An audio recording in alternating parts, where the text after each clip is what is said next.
I suppose all of us have heard or even used the expression, I'd give a year of my life if I could have such and such a thing, or if such and such a thing would happen. But what if you suddenly felt the years of your life being taken away from you? It happened to one man, me. The man you'll hear about in the story World Enough and Time on Theater 5.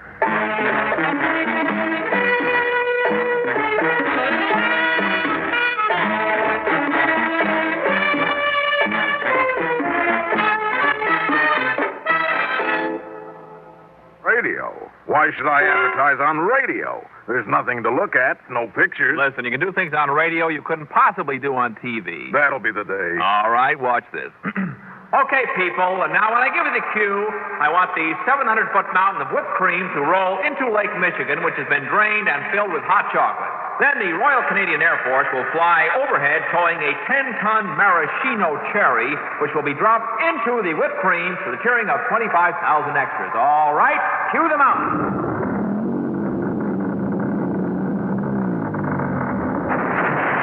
Cue the airport. Cue the maraschino cherry. Okay, 25,000 cheering extras.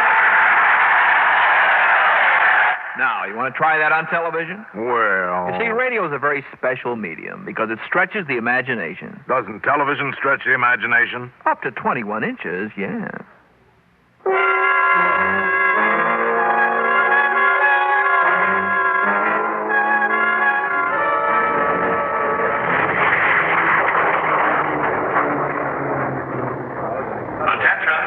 Attention, please. Passengers for Flight 371 International Airways are now boarding at Gate 3. Whiskey sour on the rocks, sir. Anything else? Well, hello, Mr. Dean. Well, hello, George. You're looking well. Haven't seen you for a while. Stopping at some other airports lately? No, just very busy. Out of the country a lot. Hey, Sid, who's the sharp-looking guy who just walked in? Him? That's Matt Dean. That's a swinger for you. Huh? Rich, plenty of dough, but regular. You know how some of these guys with a few bucks are? Well, not Dean, a real prince. Well, I never seen him in a place before. He seems to know everybody here. What's he do? I don't know exactly. Manufactures airplanes or something. I think he's in a lot of businesses. You know, different things. Boy, he sure is a snappy dresser. I've known him for maybe 20, 25 years. Huh? Yeah, true. As long as I'm tending bar here, I know him. He's always dressed to kill, too. Come on, are you kidding me? That guy ain't old enough for you to know him all them years. He's only about, 30 years old. That's what you think. He looks the same for all the time I know him. Never changes. Never gets old.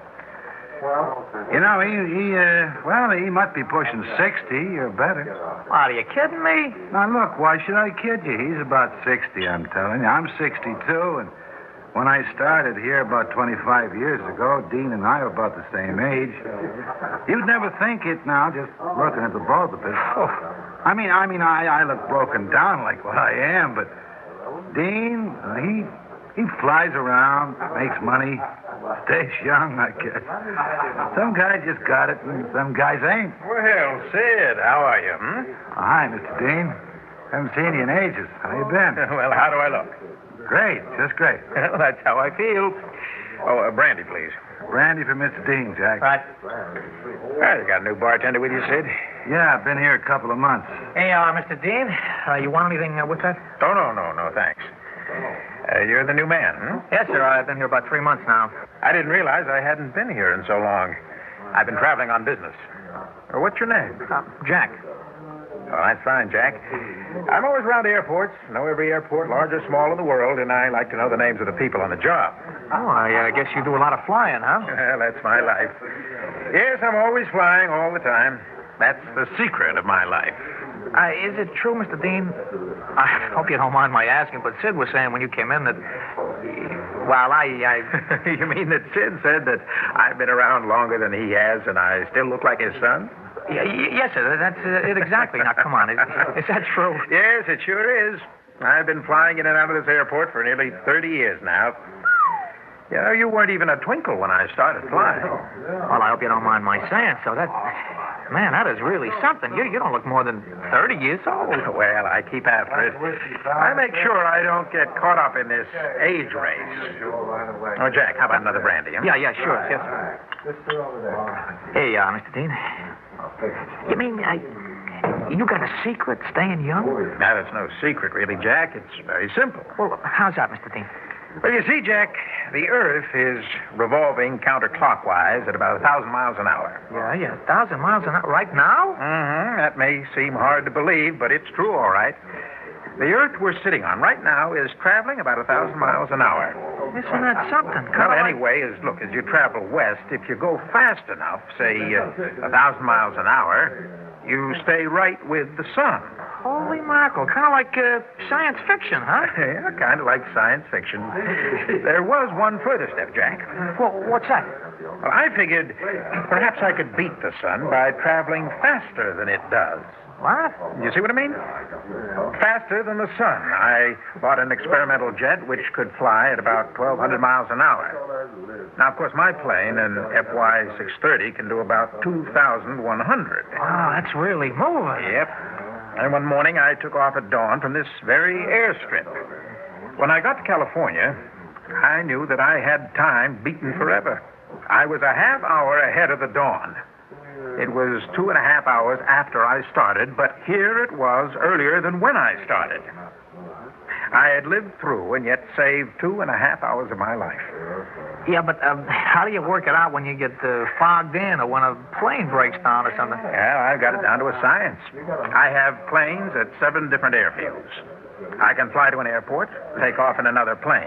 You see, my planes are always in top condition. I have pilots working around the clock, stationed at different airports. Man, you sure have thought of everything. And it actually works. Here you are, right? Right. I've been doing it right along for about 30 years. I don't even bother to count anymore. I have beaten time. Oh, I sleep and eat on the plane, land in some city, spend maybe an hour or so for business or fun, and then I'm off again. Always going west. But the most you can stay in any one place is about an hour, huh? Well, actually up to 2 hours. Then when we take off, we just fly straight through for several hours, and we're all caught up again. Boy, if I didn't see you here before me, I'd say it was incredible, Mr. Dean. I know, it does sound incredible. Matter of fact, not too many people believe it, but here I am. Whatever the rule book says about it being impossible, I'm the living proof that it is not only possible, but that I am doing it. Well, I guess you really found the fountain of youth, Mr. Dean. Yeah, you found Shangri-La. Right. That's the name of one of my planes, Shangri-La. How about that? Yeah, you're a bright boy, Jack. I like that. Well, I'll see you next time I come in. Oh, does this cover my tab? It sure does, Mr. Dean. Thank you, sir. Right. So long, Sid. So long, Mr. Dean. So long, Jack. Hey, goodbye, Sid. Take it easy now.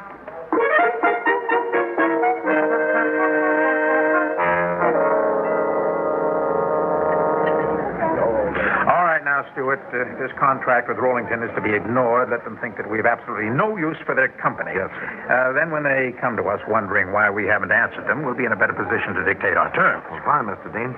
You're really convinced that they'll come to us and be concerned about our salary? Oh, yes.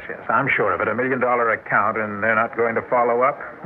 I don't care how big they are. They'll come around, and then... Pardon me, Mr. Dean. Oh, yes. You wanted me to remind you, sir, when it was 1:45, sir. Oh, thank you. Good man. Thanks. All right, gentlemen, I think that's it. My chauffeur's waiting outside. I've cut my time a little close today so that we complete our discussions on this contract. Now I have to get back to the airport. Good day, gentlemen. Good day.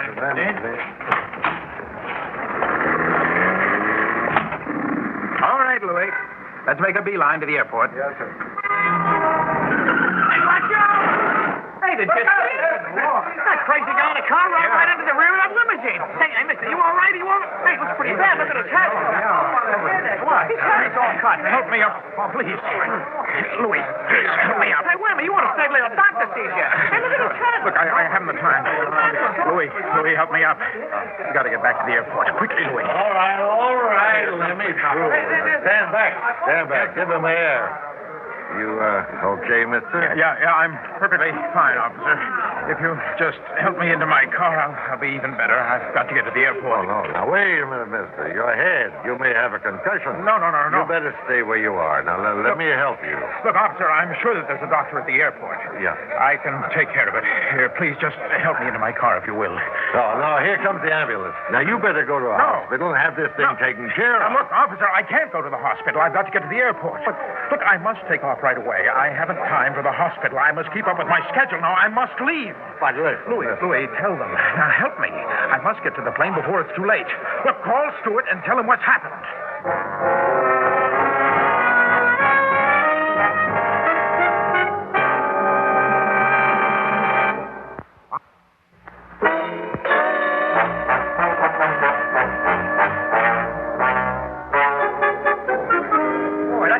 Got hit. Look at all of him. He got a bad bump.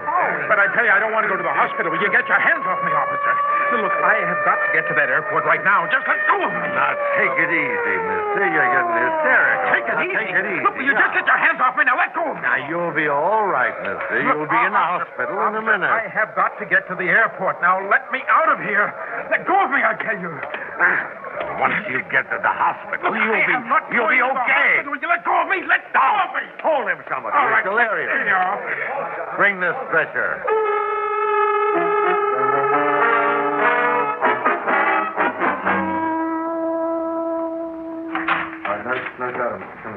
Will you please let me out of here?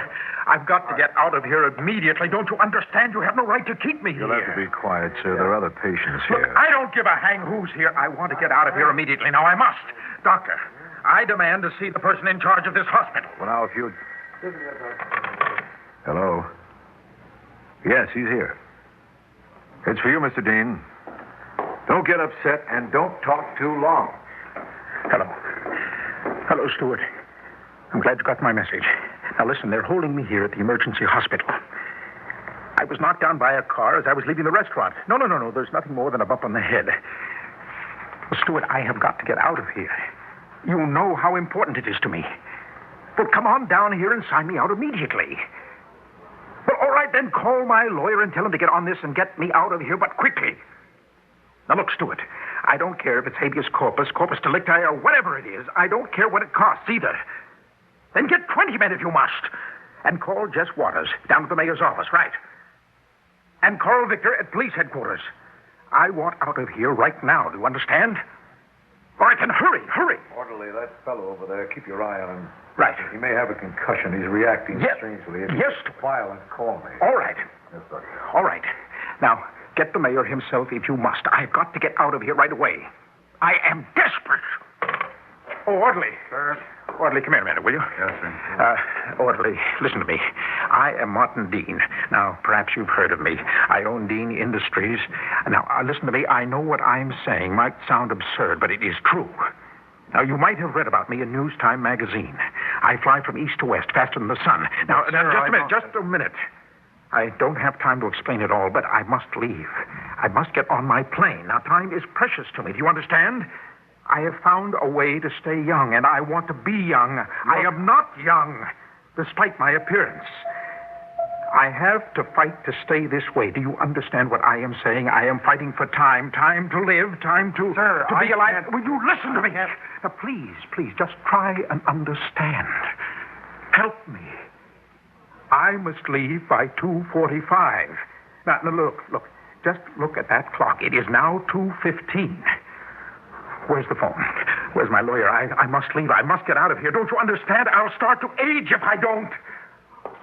Doctor, come here, doctor. Yes? Doctor, I am Martin Dean, Dr. Martin Dean, the man in News Time magazine. Now, you've got to get me out of here, doctor. I'll make it well worth your while, doctor. I'll give you $1,000, $10,000. Mr. Dean. Just get me out of here. I have beaten time for 30 years. If it catches me now... Don't you understand? I have got to get out of here. Doctor, where's Stewart? Where is my lawyer? Where is Stewart?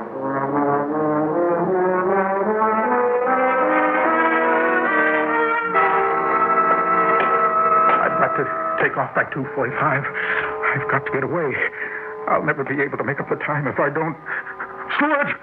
Stewart, come here. Here I am. Quickly. Stewart, get me out of here. Mr. Dean, I rushed right over as fast as I could. Now, look, Stewart, just tell them who I am, pay them anything they want. Just get me out of here. Right away, Mr. Dean. Just be calm, Mr. Dean. Calm? How can I be calm when these fools have kept me here 45 minutes already? Get going, man, get going. I have got to get out of here. Right away, Mr. Dean, right away.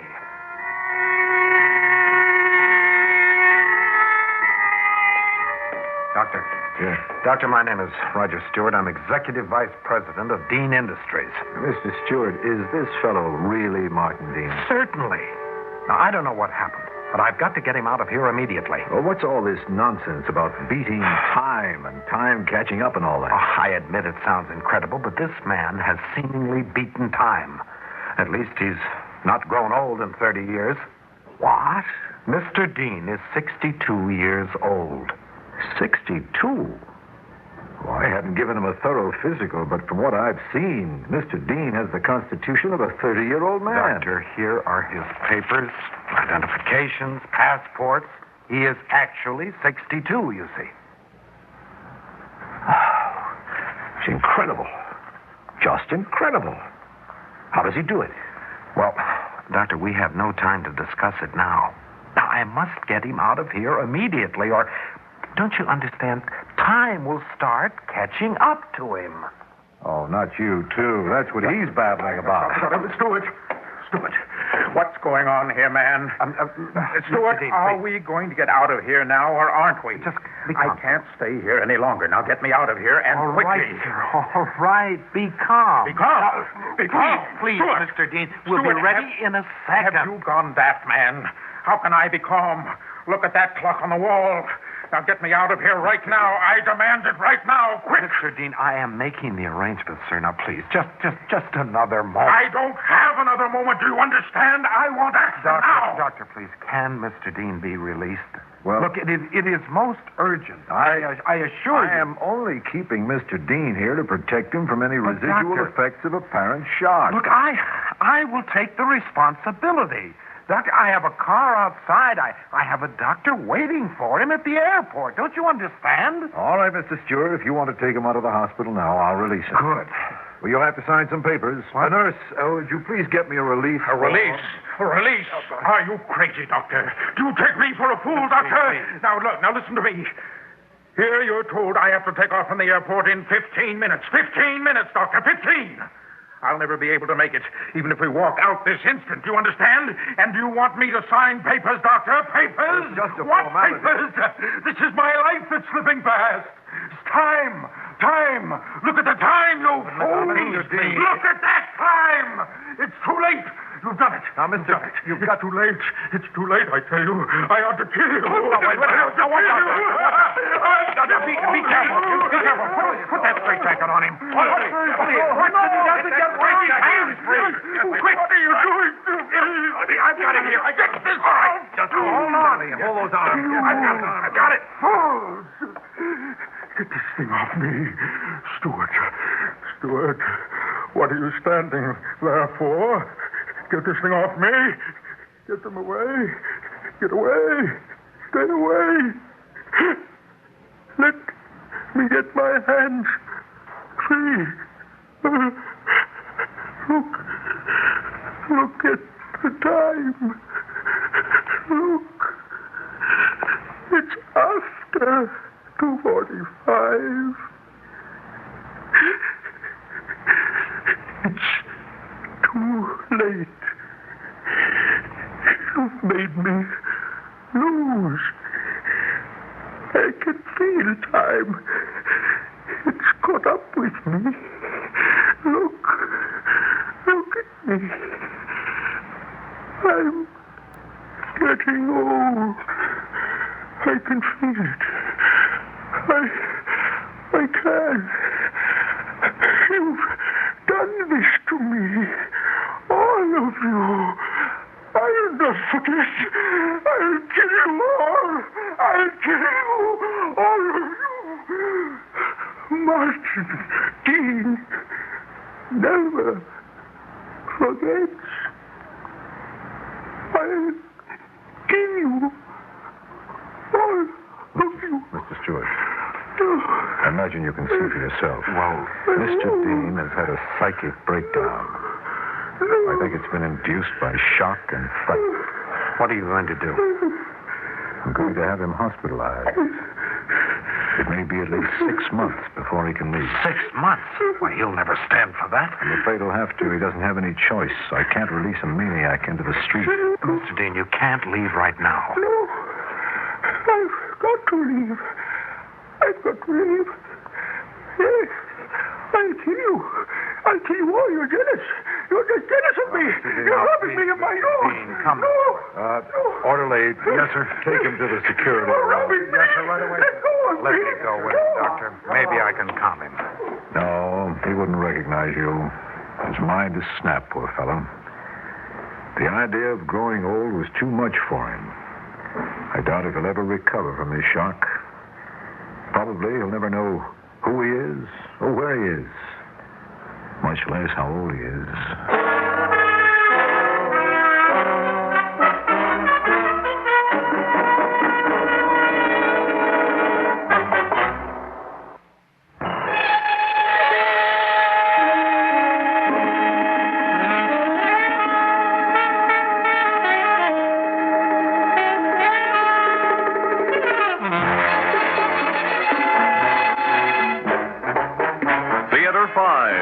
Presented World Enough and Time, written by John Nicholas Iannuzzi and directed by Ted Bell.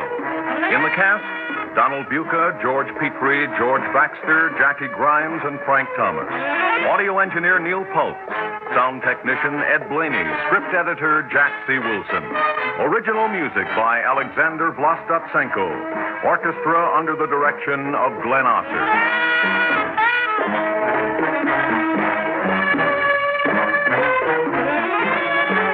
Executive producer for Theater 5, Edward A. Byron. We invite your comments. Write to Theater 5, New York 23, New York.